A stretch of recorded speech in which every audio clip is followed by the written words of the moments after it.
नमस्कार. कवितेचं शीर्षक आहे बघा तुमच्या बाबतीतही कधी असंच होतं ना. बघा तुमच्या बाबतीतही कधी असंच होतं ना. सकाळी सकाळी ग्रुपवर कोणाच्या वाढदिवसाचा मेसेज येतो, लगेचच त्यावर शुभेच्छांचा वर्षावही होतो. घाई गडबडीत नको आपण, सावकाश देऊ म्हणता, मनात असं म्हणत मग तुम्हीही थोडं थांबता. कामाच्या गडबडीत तुम्ही विसरूनही जाता. रात्री उशिरा लक्षात येतं वाढदिवस संपता. मग औपचारिकता म्हणून तुम्ही शुभेच्छाही देता आणि दुसरा दिवस उजाडला तर बिलेटेडवर निभावून येता. सोयीचं हे गणित असंच असतं ना. बघा तुमच्या बाबतीतही कधी असंच होतं ना.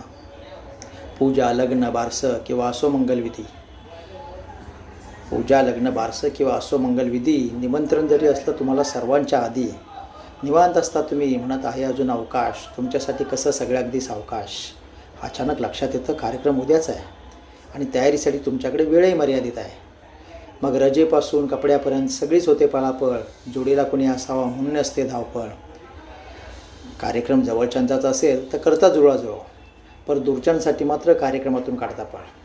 दूरचा जवळचा असा अचानक प्राधान्यक्रम ठरतो ना. बघा तुमच्या बाबतीतही कधी असंच होतं ना. प्रॉपर्टी टॅक्स असो किंवा असो लाईट बिल, ती भरण्याची तारीख त्यावर केली असते सील.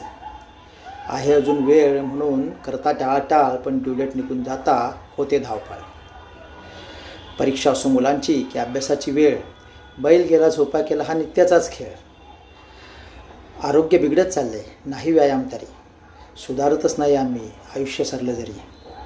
जीवन प्रवास बहुतांचा असाच असतो ना. बघा तुमच्या बाबतीतही कधी असंच होतं ना. धन्यवाद. कविता आवडली असेल तर लाईक करा, शेअर करा आणि चॅनलला सबस्क्राईब करायला विसरू नका.